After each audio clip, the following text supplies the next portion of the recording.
Amigas y amigos del Movimiento Nacional por la Esperanza en Jalisco. Hoy de nueva cuenta nos honra con su visita el doctor Martín Romero Moret, quien es el jefe del Departamento de Economía del Centro Universitario de Ciencias Económico-Administrativas de la Universidad de Guadalajara. Para nosotros es un gusto abordar los temas económicos con el doctor Romero Moret, porque nos hace una descripción y un análisis de cómo se encuentra el tema que más le preocupa a la sociedad mexicana, que es el tema económico. Y desde luego, pues en el segundo informe de gobierno del presidente Andrés Manuel López Obrador, pues trazó algunas líneas que vale la pena que nosotros tomemos en cuenta cómo están perfilándose esos temas relacionados con la economía nacional, sobre todo a partir de que hemos padecido una emergencia sanitaria que no nada más se ha generado en nuestro país, sino que es de corte mundial. Esta pandemia cuyo origen es el COVID-19.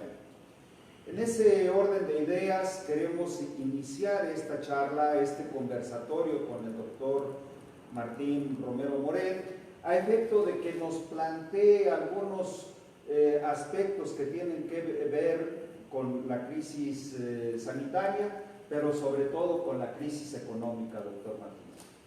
Sí, bueno, habíamos comentado que hablaríamos del informe económico del presidente de la República, y efectivamente la parte económica del informe pues está centrado en este aspecto de la crisis sanitaria, que trae por consecuencia una crisis económica. Obviamente, al cuidarnos de los contagios, se cierra la economía y es eso lo que ocasiona la crisis. O sea, no es que el gobierno gastó demasiado, no es que no hemos juntado suficientes impuestos, no es una crisis de deuda pública o deuda externa, no es una crisis de devaluación como las que hemos tenido en otras épocas. Es una crisis inducida, es como cuando a una persona se le induce al coma para que pueda sanar y darle algún tratamiento de otra manera. Entonces, la crisis económica que tenemos pues ha sido no de fallas del gobierno, sino de la propia situación de que parcialmente y en algunos momentos casi en su totalidad la economía tuvo que cerrar. Pero además esta crisis sanitaria que trajo consigo la pandemia pues significó que pues para empezar fue inesperada, no estaba planeado, por supuesto es algo que llegó así, como llegan este tipo de enfermedades, y lo peor es que nos encontró en un momento en que el sistema de salud estaba en crisis, con cientos de hospitales abandonados o a medio construir, con un sistema de salud corrupto por las ventas a sobreprecio de los medicamentos, con acaparamiento de los vendedores de los medicamentos, con ocultamiento, con ventas a sobreprecios, con procesos de monopolización de las ventas. Y todo esto ha llevado a que el gobierno haya tenido que hacer gastos extraordinarios en este aspecto.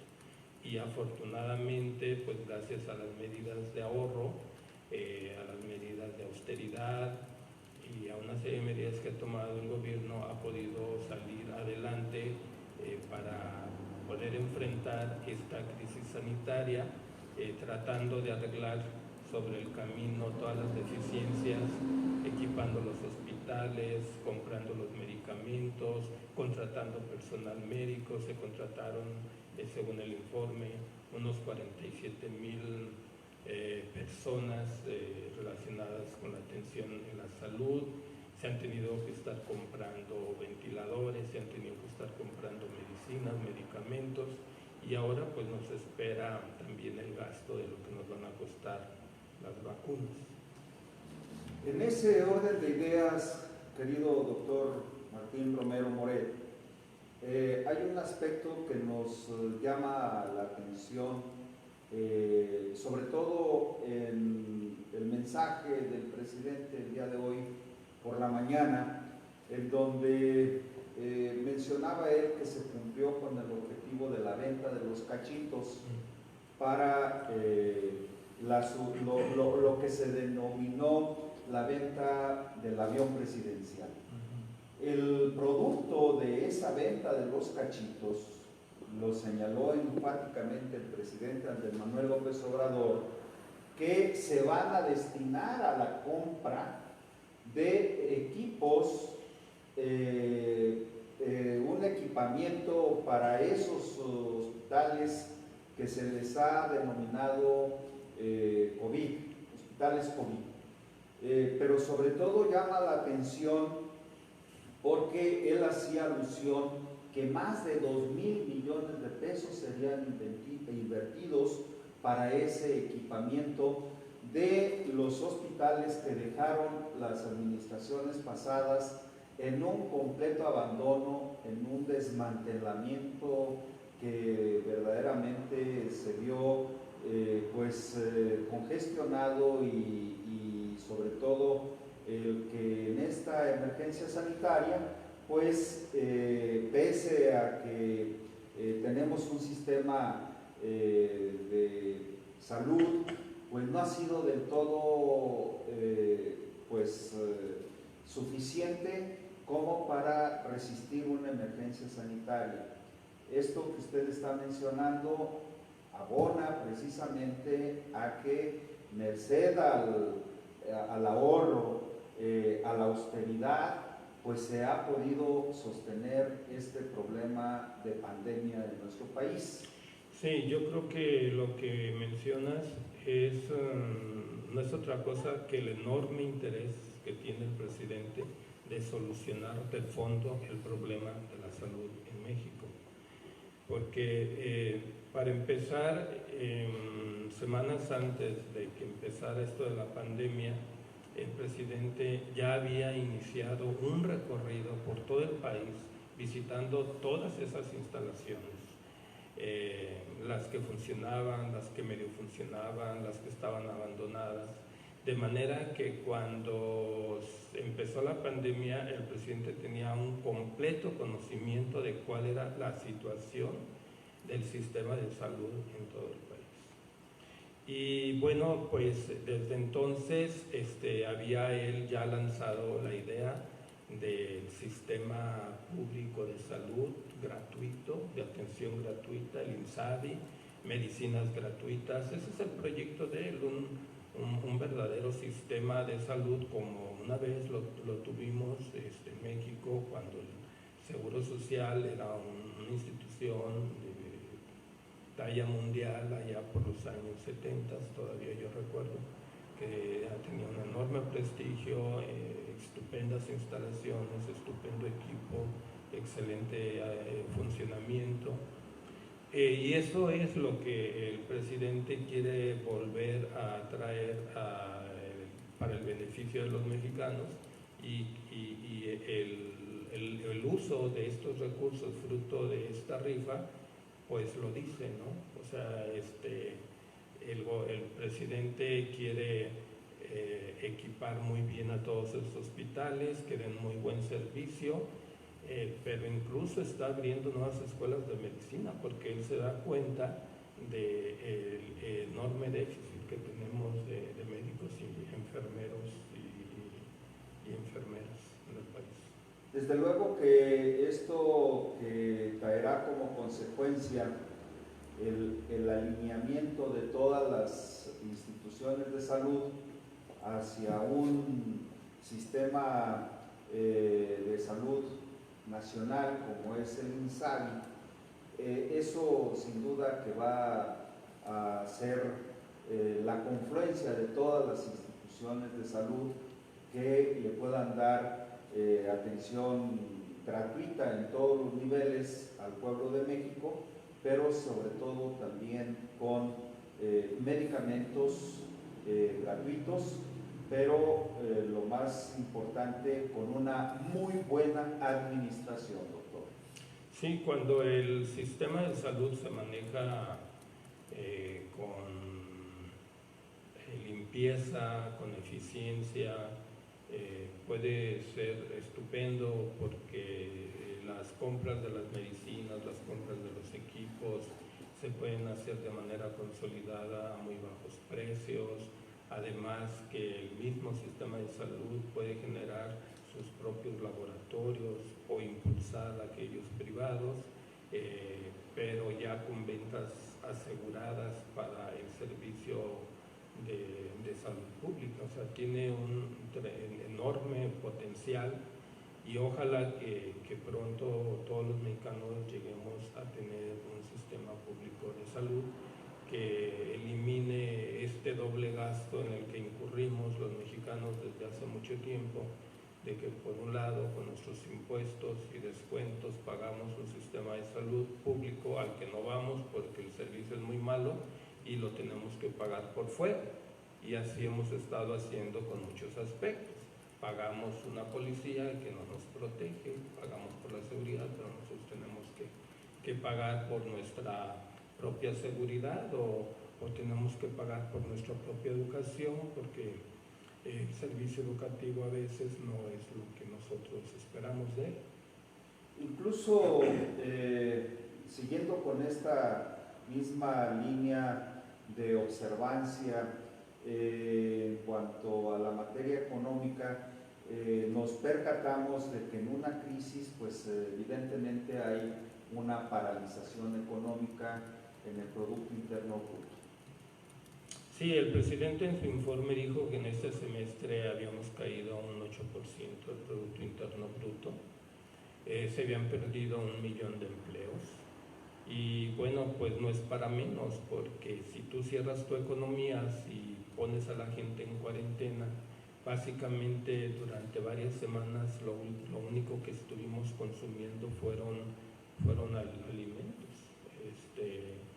La gente estábamos recluida en nuestras casas y nada más era cuestión de ir a surtir la despensa y regresar, lo que significa que nada más este sector agroalimentario era el que estaba trabajando junto con el sector de la energía, el sector del transporte, que pues es imprescindible para transportar todo este tipo de bienes y servicios, pero otros sectores prácticamente cerraron, el sector del entretenimiento, los restaurantes, los servicios turísticos,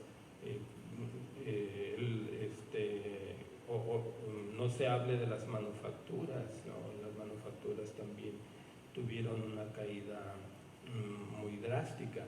Pero sin embargo el presidente mencionó en su informe que ya desde agosto ya se se recuperaron, ya se crearon nuevos empleos. Él habla de 93,000 nuevos empleos que se crearon en agosto. Y bueno, hubo una serie de medidas que tomó el gobierno que han hecho que la economía, el cierre de las empresas no se haya traducido en lo que en otros países pasó, ¿no? En otros países tuvimos escasez, tuvo los anaqueles de los supermercados, la gente llegó a prácticamente a saquearlos, hubo manifestaciones, no hubo lugares en donde se hablara de hambrunas. Aquí en México la demanda siguió, la gente siguió teniendo dinero por las cantidades de dinero que el gobierno siguió canalizando hacia las clases vulnerables. En la economía es fundamental que haya demanda, que las personas tengan dinero para comprar, aunque sea lo básico, pero que no haga falta para cubrir esas necesidades básicas. y en esa medida ellos generan demanda y en esa medida las empresas pueden seguir operando porque hay gente que sigue comprando. Entonces, por ejemplo, los 115,000 millones de pesos que el gobierno ha canalizado a los sectores vulnerables, a las becas, a los ancianos, los créditos a los pescadores, a los campesinos, los jornales, los jornaleros que están con el programa Sembrando Vida. Todo eso ha tenido un impacto para sostener la demanda agregada en nuestra economía y hacer que la economía siga funcionando. Entonces, yo creo que ha sido una política muy adecuada y que contrasta, como él mismo lo ha dicho, pero podríamos tomar ejemplos de la historia, de cómo los gobiernos que apoyan a estos sectores vulnerables en tiempos de crisis logran salir más rápido de la crisis que aquellos gobiernos que se dedican a apoyar a los grandes corporativos y se endeudan. Tenemos el ejemplo de Roosevelt, el presidente Roosevelt, para sacar de la crisis del 29, del 30 de Estados Unidos, lo que estuvo haciendo fue precisamente generar ingresos y empleos para la gente que no tenía trabajo. Incluso el presidente Roosevelt lo tomó como una cruzada y como un compromiso personal que todos los americanos tuvieran un empleo y tuvieran un ingreso, y sobre esa base Estados Unidos se recuperó. Estados Unidos no se recuperó en aquella época sobre la base de rescatar a los Rockefeller o rescatar a los Morgan, al contrario, a ellos, a esos grandes monopolios bancarios y petroleros, les impuso impuestos hasta del 95% sobre sus ganancias. Eso es lo que nunca se dice del capitalismo de Estados Unidos, ¿verdad? Pero esa fue la política económica y es lo que ha estado haciendo el presidente, cobrándoles impuestos a los grandes corporativos que no estaban acostumbrados a pagar y canalizando, haciendo lo que debería ser una política fiscal, hacer transferencias desde los que más se benefician del sistema hacia los que menos se benefician para que la economía siga funcionando sanamente.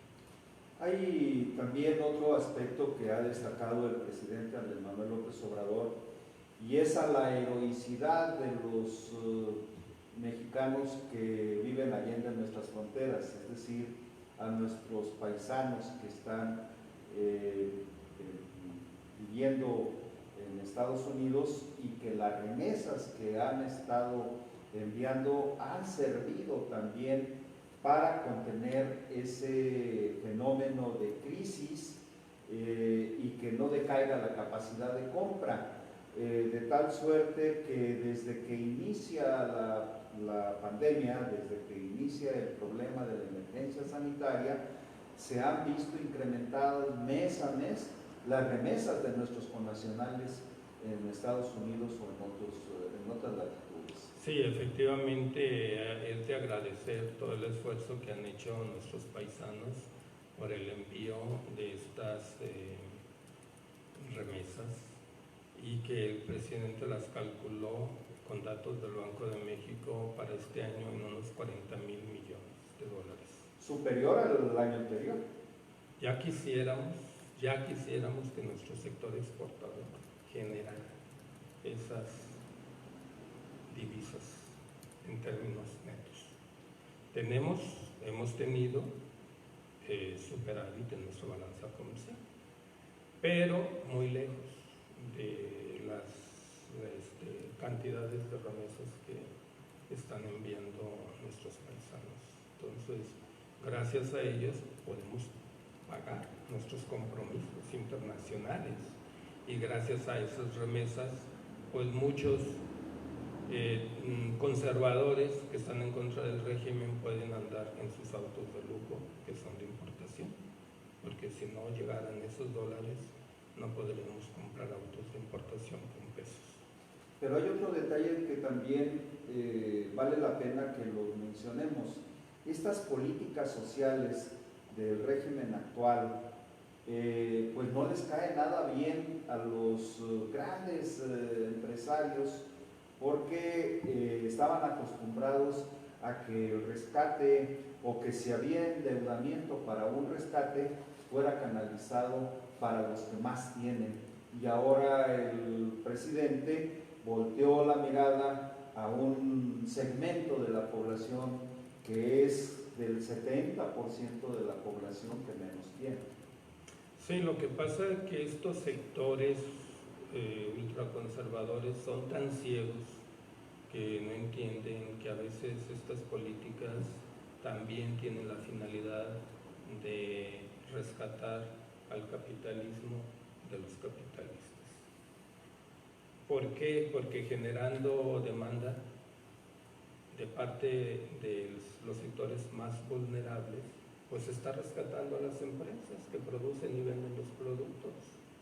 Entonces, ¿de qué nos ganamos con endeudar al país y darles el dinero a los que ya tienen de sobra?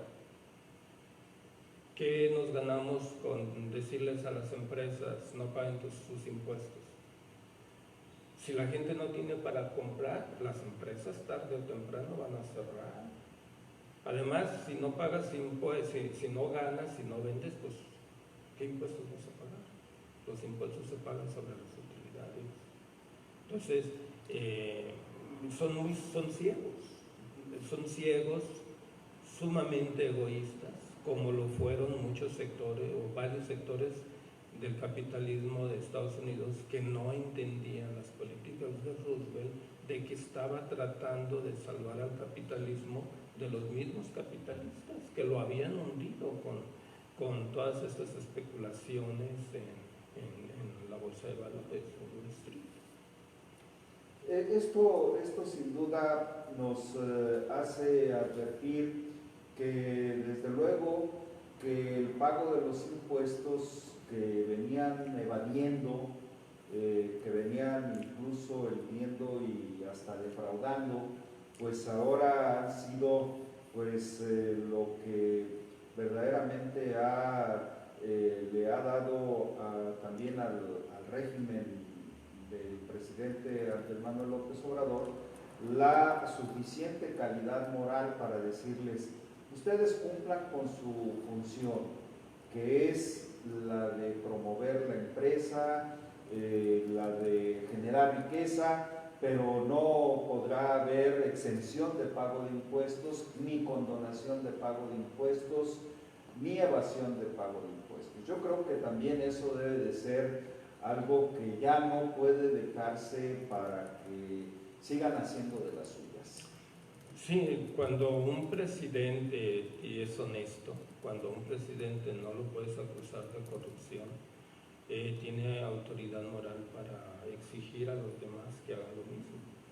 Pero como hemos tenido puros presidentes corruptos, ¿qué autoridad moral tenían para exigirle a un empresario que pagara? Al contrario, cuando tú eres corrupto y todo el mundo lo sabe, pues tú te conviertes en víctima. Todo el mundo te puede chantajear porque todo el mundo te sabe tus corrupciones. Todo el mundo puede filtrar información en los medios y destrozar tu reputación. El gobierno de Estados Unidos te puede destrozar tu reputación porque te conocen que eres corrupto.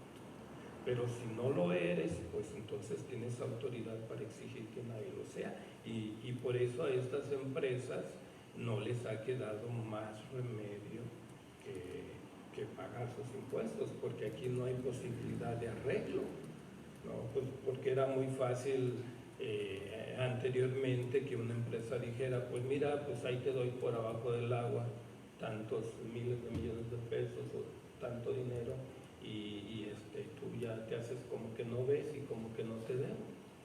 Y pues sí, pues qué bien, ¿no? Pues bienvenido a un gobierno corrupto, pues fácilmente aceptaba eso, pero no acepta eso. Y uno de los aspectos que antepone el presidente en ese sentido es precisamente que el hecho de que cumplan con esa circunstancia de ser responsables y que paguen lo correspondiente a esos impuestos sobre la renta, yo creo que es lo que también le ha permitido y ha demostrado que la recaudación fiscal no ha desmerecido, no ha decaído. Sí, efectivamente, a pesar de la crisis, la recaudación fiscal se ha mantenido. Y si se mantiene los niveles de años anteriores, pero ahora no hay el moche, ahora no hay la corrupción, que llegó a extremos, como hemos visto, absolutamente indefendibles, absurdos,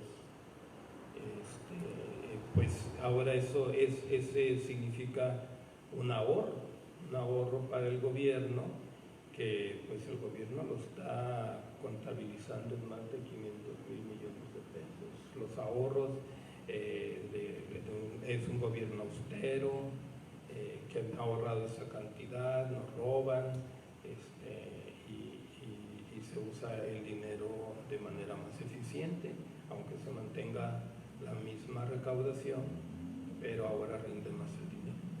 Y también otro de los aspectos que es destacable, o son destacables, es precisamente que no hay el aumento de impuestos ni nuevos impuestos, doctor. Sí, muchos empresarios se quejan de que no hay condiciones para invertir. Hoy en la mañana estaba analizando con mis alumnos un artículo, un informe del Departamento de Estado del Gobierno de Estados Unidos, en donde decía ese reporte del Departamento de Estado que no había condiciones de invertir en México por la política fiscal y por los problemas financieros de Pemex. Pemex, los problemas en que metieron a Pemex todos los gobiernos anteriores siempre no son nuevos, y nunca había dicho el Departamento de Estado que no había condiciones para invertir en México. Y por el otro lado, el hecho de que el gobierno no dé ese rescate a las empresas, pues no significa que no haya condiciones para la inversión. Siempre se nos ha dicho que las condiciones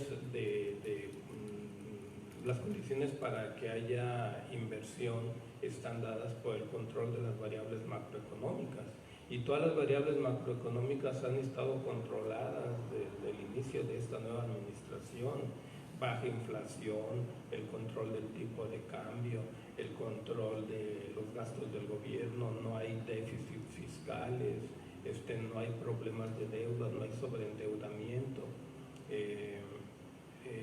Entonces, ¿cuál es el problema para que los empresarios no inviertan? O sea, si todas las variables macroeconómicas están controladas, siempre era lo que ellos argumentaban. Hay total respeto a la propiedad privada, total respeto a los contratos firmados por el gobierno. Lo que pasa es de que hay un sector que no quiere invertir porque quiere que este gobierno no tenga éxito. Eso es todo. Y bueno, con esas contraposiciones que tienen los grandes empresarios, que los vemos muy alineados a la derecha, a la extrema derecha, y que se les ha tipificado como neoliberales, como ya hoy apareció un nuevo calificativo, neoporfiristas, sí los calificó el presidente de la República, porque dice el presidente que todo lo que se hizo en estos 30 años de regímenes neoliberales superaron a don Porfirio Díaz en los 30 años que él estuvo de dictadura tan rígida, pero tan muy volcada hacia el capital nacional y extranjero, haciendo más ricos a los que más tenían y más pobres a los que indiscutiblemente hicieron el cambio y la transformación de esta revolución social que en el siglo pasado se vivió en México con la Revolución Mexicana, y que ante esas circunstancias, pues en estos 35 años de regímenes neoliberales, donde inicia el neoliberalismo, pues se vieron también muy marcadas esas grandes diferencias de más de 60 millones de pobres. Sí, efectivamente, el gobierno, el presidente se refería a la cantidad de tierra que dieron en licitación para la explotación minera, que abarca casi el 60% del territorio nacional. Es una barbaridad, sin consultar con las comunidades afectadas. Yo voy a ir a investigar si el fraccionamiento donde vivo pues no está concesionado, porque al ratito van a llegar las excavadoras allí a decir, pues lo de arriba es tuyo, pero lo de abajo ya lo tengo concesionado yo. Y eso es el origen también de muchos problemas que tienen estas empresas mineras con comunidades en donde están siendo afectados, los terminan a veces hasta ahuyentando o a veces hasta aniquilando, ¿no? Y allí han entrado, ahí está documentado que muchas de esas empresas mineras incluso han llegado a contratar guardias blancas que amenacen, amedrenten a las familias para que salgan de sus tierras y permitan y puedan ellos hacer sus excavaciones. Pero sí, efectivamente, el neoliberalismo significó, no nada más en México, en todo el mundo, significó una enorme concentración de la riqueza. En México, pues siempre se dijo que somos hijos de la crisis y que tenemos 35 años sin crisis, la crisis del 82, la crisis del 87, la crisis del 94, etcétera, etcétera. Nos íbamos ahí cada 5 años de crisis en crisis, pero otros empresarios no tenían crisis, ellos crecían y se seguían enriqueciendo. Los banqueros, los Bayeres, los de Bimbo, los de Marinela, nosotros no crecimos más allá del 2% anual, pero ellos multiplicaban y multiplicaban sus ganancias. O sea, ¿qué significaba? Pues que había un marco institucional, un diseño institucional que permitía las transferencias de las clases medias y pobres a las clases altas, ¿no? ¿Cómo se da esta transferencia? Mucha gente piensa que esto es cosa izquierdista y comunista, que uno anda diciendo esas cosas, pero son mecanismos muy simples. Les voy a poner un ejemplo. Todos los pequeños y medianos ahorradores, si tienen su dinero en el banco no les paga ni un centavo de intereses, ¿no? Pero si el banco te da un crédito, pues te va a cobrar un interés del 30 o 35%. ¿Sí? Los bancos que no te pagan a ti nada son partes de un corporativo. El corporativo utiliza ese dinero para sus negocios, para sus proyectos. O sea, nosotros tenemos nuestro dinero en el banco y estamos cooperando muy amablemente con estos grandes corporativos allí para que tengan una caja chica que no les cuesta a ellos nada para hacer sus grandes negocios. Y si no cumplimos con las reglas de nuestra cuenta, pues todavía nos cobran comisiones, ¿no? Efectivamente. Entonces, ese es un ejemplo y podría dar muchos de cómo se dan estas transferencias. La riqueza de la clase media y la clase baja cada vez es menor, hay una pérdida patrimonial, hay un empobrecimiento. Otro mecanismo son todas estas tiendas que te venden a préstamos y te van a recaudos, intereses, recargos y sobre recargos, y la gente termina con pérdida patrimonial y se termina empobreciendo. Los Coppel y todas esas compañías tienen estos esquemas para hacer esas transferencias de las clases pobres y medianas hacia las clases ricas, ¿no? Sin duda que hoy día el pueblo mexicano se está dando cuenta que en un corto tiempo, en estos 2 años escasos de gobierno del presidente Andrés Manuel López Obrador, se está impulsando a un área geográfica de nuestro país que estaba en el abandono. El Tren Transísmico, el Tren Maya, la refinería Dos Bocas, el aeropuerto Felipe Ángeles, recientemente aquí en Guadalajara cumpliendo el presidente con lo que habían dejado de tiradero en esta herida que tenía nuestra ciudad de Guadalajara, como era la apertura o lo que se anunció muy pomadosamente como la línea 3 del tren ligero, y que gracias al aporte del gobierno federal pues se está cumpliendo con poner en servicio esta línea de transporte masivo que sin duda pues estará transportando más de 200,000 pasajeros al día. Entonces creo que es algo que es muy significativo, pero desde el punto de vista económico, ¿qué impacto tendrá para el sur-sureste todos estos aspectos que estamos mencionando, como el Tren Maya y el Tren Transísmico? Lo que debe de hacer un gobierno es embarcarse en todas aquellas obras que aumenten la productividad, que nos hagan más productivos. Imagínate que el gobierno va a meter el internet en todo el territorio nacional. ¿Sabes lo que significa ese incremento de la productividad, incremento en las ventas, en la producción, en la bancarización de los ciudadanos? Sí, efectivamente. Un tren que te lleva más rápidamente de un territorio a otro, eso incrementa la productividad.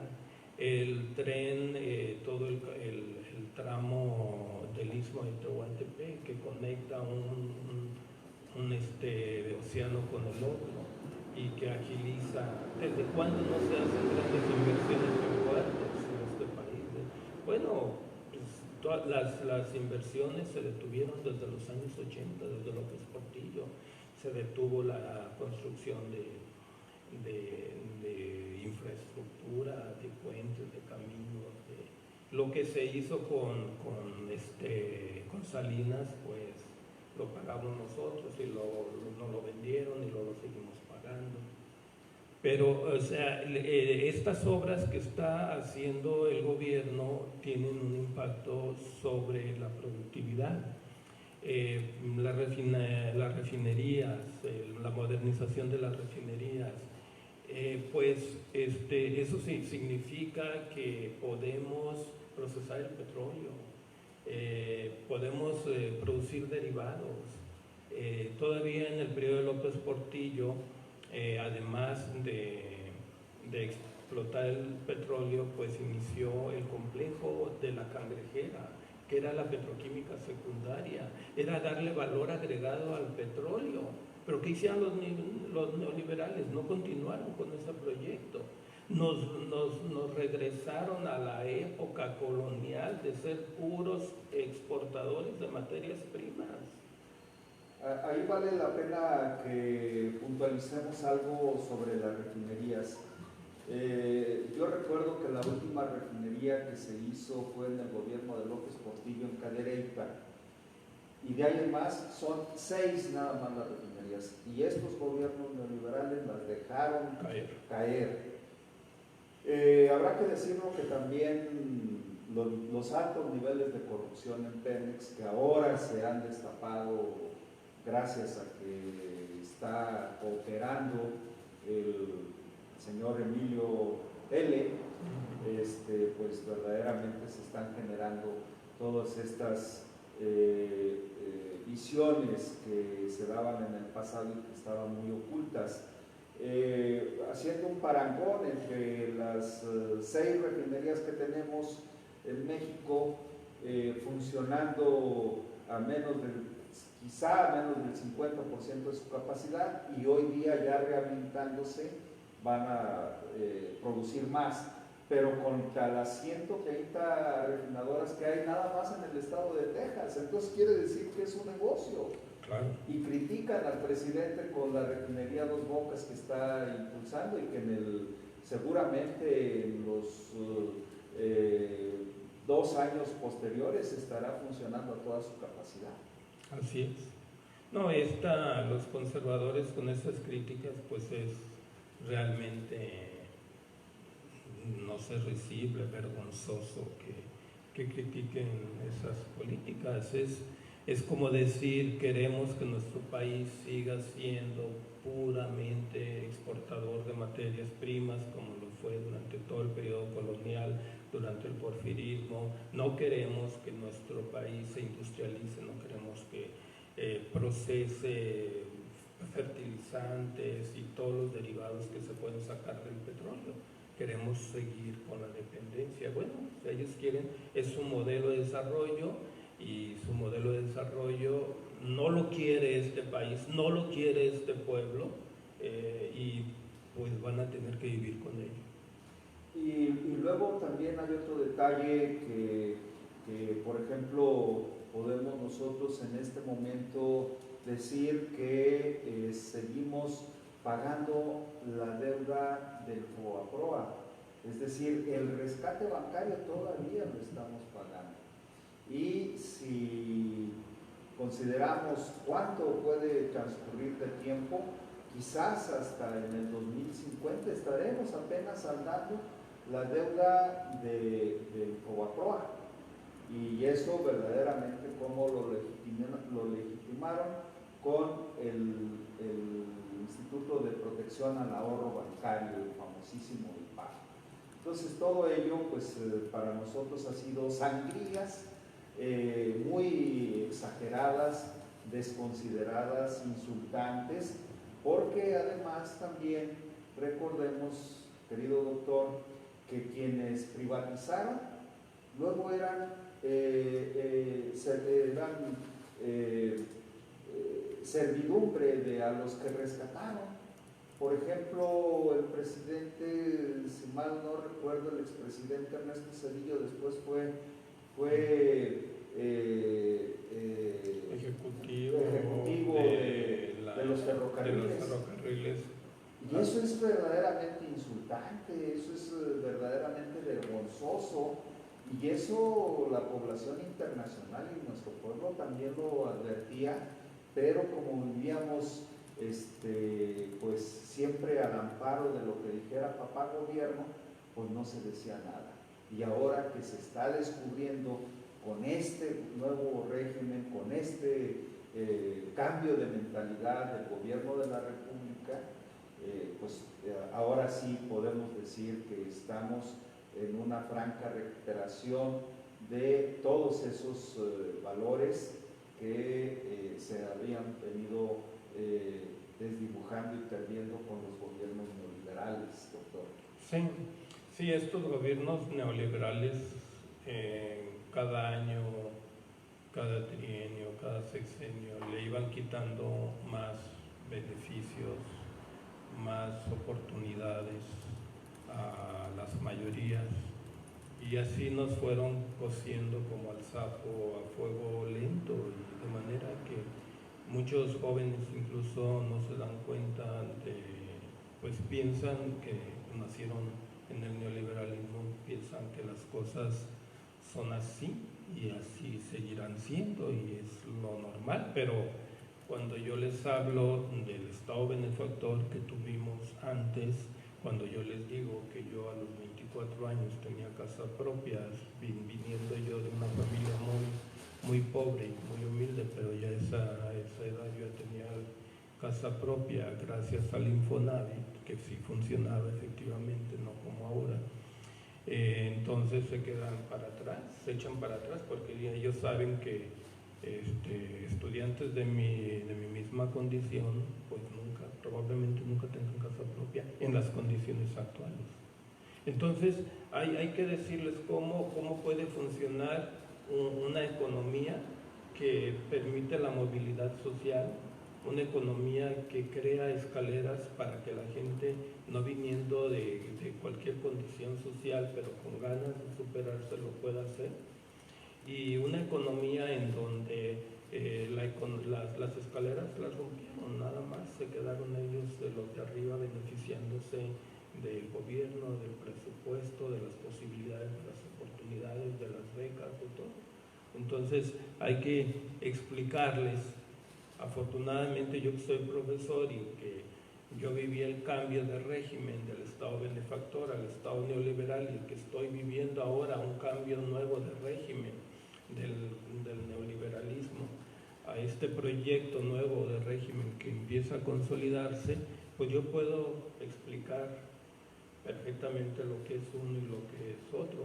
Pero los jóvenes de ahora que han nacido en este sistema no alcanzan a entender y piensan que pues la condición, lo que han vivido, pues es lo que hay. Y precisamente por eso el presidente un día sí y otro también habla de que este país tiene que consolidarse con una cuarta transformación. ¿Y esto qué quiere decir? Que esta cuarta transformación debe ser una profunda revolución, pero pacífica, no como las que se vivieron en el siglo XIX, en el siglo XX, por ejemplo, la guerra de independencia, que dicho sea de paso, pues hoy estamos conmemorando el inicio de la gesta independentista. Mañana se celebrará el inicio de la guerra de independencia de nuestro pueblo. Evidentemente fue una lucha fratricida, dolorosa, pero siempre contra el imperio, siempre contra la corona, siempre contra la aristocracia, la arrogancia de aquellos que siempre se estuvieron beneficiando y explotando a nuestro pueblo. Y ahora lo que dice el presidente, bueno, pues hagamos una cuarta transformación, pero pacífica. Y lo está haciendo con ese ejemplo de decirles a los sectores que deben de cumplir con su cometido, principalmente el sector productivo, que invierta. Sí, bueno, el presidente no lo puede hacer todo. O sea, el presidente es el presidente, pero si no hay un acompañamiento de toda la sociedad, pues la transformación no se va a dar. Y para que haya ese acompañamiento, pues tiene que haber un cambio de conciencia.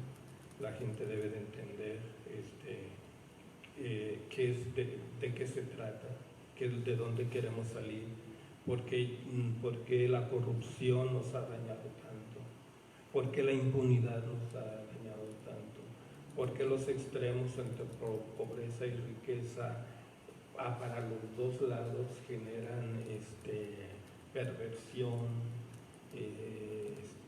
incorrección, mal funcionamiento de la sociedad. En el lado, pues lo decía el José María Morelos, ¿no? Modérese la opulencia y la pobreza, ayúdese el jornal del pobre. O sea, desde siempre se ha sabido que este tipo de desigualdad causa un daño social grave, conduce a la criminalidad, conduce a un estado fallido, como tantas veces se ha dicho. Entonces el presidente, que es un gran educador, que sabe que tiene que educar a su pueblo, así lo decía Platón, un político tiene que ser un gran educador, y él está en cada mañanera, lo que digan los medios le vale al presidente, ya sabe que el Reforma siempre va a decir las mismas mentiras, pero las mañaneras no son para informar a Reforma ni a Universal, las mañaneras son para educar a la población, para educar al pueblo, para que una y otra vez vayan entendiendo, porque bueno, el sistema se dedicó a tener una población sin educación.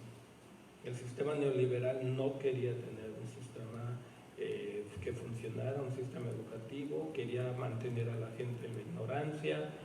Para los neoliberales, con una o dos instituciones de élite, con eso bastaba para reformar, para surtirse de cuadros con el ITAM, el CIDE, el TEC de Monterrey.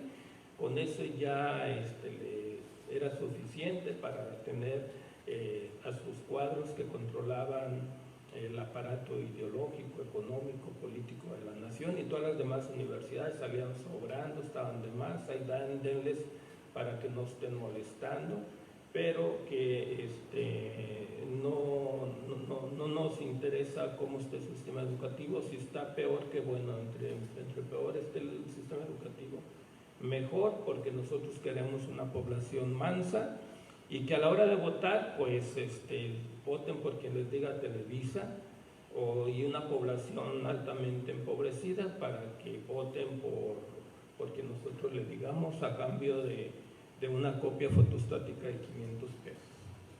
Sí, las famosas dádivas que se utilizaban precisamente en las jornadas electorales previas y el día de la jornada electoral. Sin embargo, también dentro de estas modificaciones que el propio régimen de Andrés Manuel López Obrador ha impulsado, es precisamente que se castigue esa corrupción que se venía generando precisamente a través de esas componendas y esas corruptelas. Entonces ahora será castigado quien sea sorprendido con esas prácticas oprobiosas. Sí. Lo que no quieren ver, lo que no quieren aceptar los conservadores es de que el presidente es un liberal 100%, un liberal que respeta la democracia, que respeta la libertad, y bueno, respeta la democracia hasta tope. Los conservadores respetan la democracia hasta que la democracia ya no les favorece. Allí ya se acaba su perfil democrático. Si ya no ganan ellos, ya no son democráticos, ¿no? Si ya la libertad ya no les conviene, pues ya se acaba la libertad y empieza la represión. Pero el presidente ha sido muy fiel a la libertad, respetar la libertad de expresión, la libertad de la propiedad, la libertad de la iniciativa privada, el respeto al derecho, nada está por encima del derecho, y está promoviendo, y es su compromiso personal, que se respeten las elecciones, gane quien gane, pero que no haya fraude. Efectivamente, con esto, querido doctor Martín Romero Moret, cerramos nuestra conversación, porque siempre el estar intercambiando estos puntos de vista nos dan la certidumbre de que la cuarta transformación está en el camino correcto, porque tenemos a un presidente de la República tan decidido y tan fortalecido con el apoyo del pueblo a seguir por este camino en el cual se vea que la libertad o las libertades de que debemos de gozar los mexicanos deben de ser libertades que no se deben de implorar, como él lo dice, que se deben de conquistar, doctor. Y yo le agradezco, querido doctor, que se haya tomado este tiempo para venir al Movimiento Nacional por la Esperanza en su sede Jalisco, y aquí que es su casa y que estaremos instrumentando de manera recurrente conversatorios con usted, doctor Romero Moret, para que nuestra videoaudiencia pueda tener una visión desde un especialista en materia económica. Y estamos muy agradecidos, lo cual lo esperamos para la siguiente emisión, querido doctor, que ya la platicaremos, para ir tocando este tópico tan interesante como es la materia económica. Muchas gracias. Al contrario, muchas gracias por la invitación y quedo a sus órdenes. Gracias.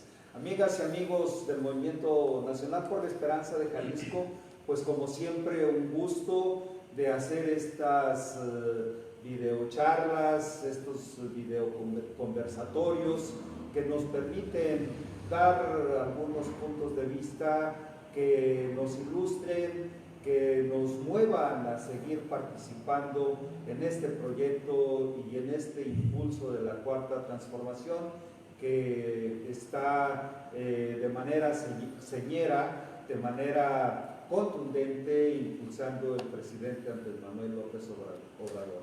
Muchas gracias por su comprensión y apoyo al estar pendientes de nuestras transmisiones. Hasta pronto, muy buena tarde.